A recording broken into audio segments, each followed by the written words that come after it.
La computation des seuils est un exercice complexe mais néanmoins indispensable. Il doit toujours être exécuté par l'acheteur. Il consiste pour l'acheteur à déterminer son besoin, à calculer ensuite le montant associé à ce besoin en utilisant des achats similaires par catégorie. Il devra ensuite, grâce au montant déterminé, estimer s'il passe les seuils ou non marché public. S'il passe les seuils, il pourra ensuite déterminer la procédure à appliquer. En passant par l'UGAP, cet exercice complexe ne sera que partiellement à votre charge. Tous les achats que vous ferez à l'UGAP seront exclus de la computation des seuils. Ayez néanmoins à l'esprit que vous devrez, quand vous passerez vos propres achats, faire vous-même quand même cet exercice de computation des seuils et intégrer dans ce calcul les achats effectués à l'UGAP.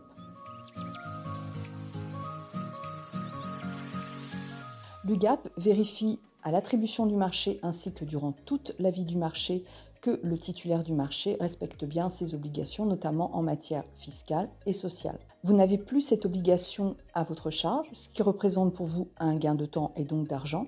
Il y a également un gain en termes de risque, puisque c'est l'UGAP qui va porter ce risque. L'UGAP va se charger des formalités liées à la sous-traitance, même quand le sous-traitant va devoir intervenir chez le client. D'autre part, l'UGAP va se charger des cessions de créances au bénéfice du titulaire. L'UGAP se chargera également des avenants qui seront à réaliser pendant la vie du contrat, notamment les avenants relatifs à la cession de marché en cas de cession d'entreprise, de fusion-acquisition. Enfin, et ce n'est pas négligeable, l'UGAP va se charger des litiges et des contentieux, un référé précontractuel, un litige durant l'exécution du contrat avec un fournisseur. L'UGAP sera en contact avec le fournisseur et éventuellement les avocats. Et bien entendu, les contentieux en cours de contrat seront également à la charge de l'UGAP.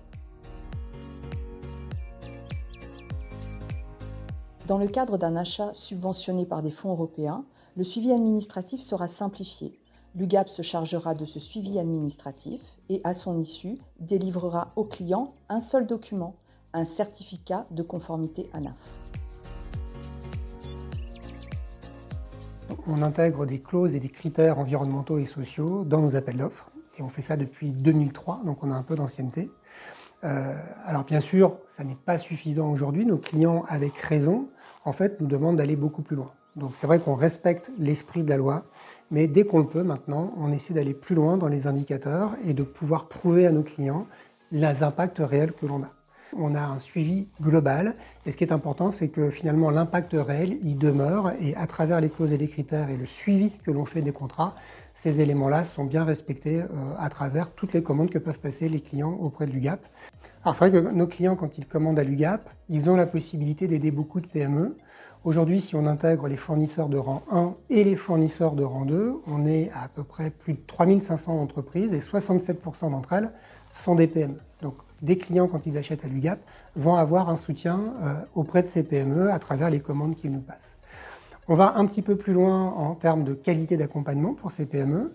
On a d'abord globalement une mise en lumière de ces entreprises, la plupart du temps, donc les titulaires forcément, et les sous-traitants, dès que l'on peut, on les met en avant-vente, en lumière auprès de nos clients.